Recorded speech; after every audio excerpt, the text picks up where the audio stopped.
শীতের রাতে একই বাইকে যাচ্ছিলেন তিনজন, কারোর মাথায় ছিল না হেলমেট। বড়োয়ায় দুর্ঘটনা, গুরুতর আহত হলেন তিনজনই।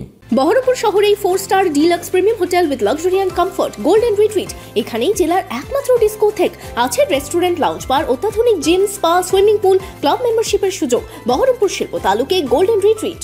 শীতের রাতে বড়োয়ায় ট্রাক্টরের সাথে বাইকের মুখোমুখি সংঘর্ষে গুরুতর আহত 3 বাইক আরোহী। তাদের কান্দি মহকুমা হাসপাতালে ভর্তি করানো হয়েছে। জানা গেছে, শনিবার রাতে 3 জন বাইকে যাওয়ার সময় বহরমপুর পানুটিয়া রাজ্য সড়কের বড়োয়া থানার বাহাদুরপুর এলাকায় একটি ট্রাক্টরের সাথে মুখোমুখি সংঘর্ষ হয়। তাদের কারো মাথায় হেলমেট ছিল না বলে খবর। রাস্তার ধারে ছিটকে পড়েন 3 জন। স্থানীয়রা ছুটে আসেন ঘটনাস্থলে। আহত 3 জনকে পাঠানো হয় কান্দি মহকুমা হাসপাতালে। অ্যাক্সিডেন্ট হয়ে গেছে, 3 জন পড়েছিল। আমরা এসে দেখলাম, তা দেখছি 3 জনের অবস্থা সিরিয়াস। কিসে ধাক্কা মেরেছে? ট্যাঙ্কারে ধাক্কা মেরেছে। Load tractor? ধানের গাড়ি, খালি ট্রাক্টর।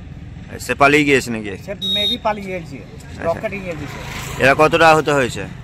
অনেকটা ক্ষতি হয়েছে।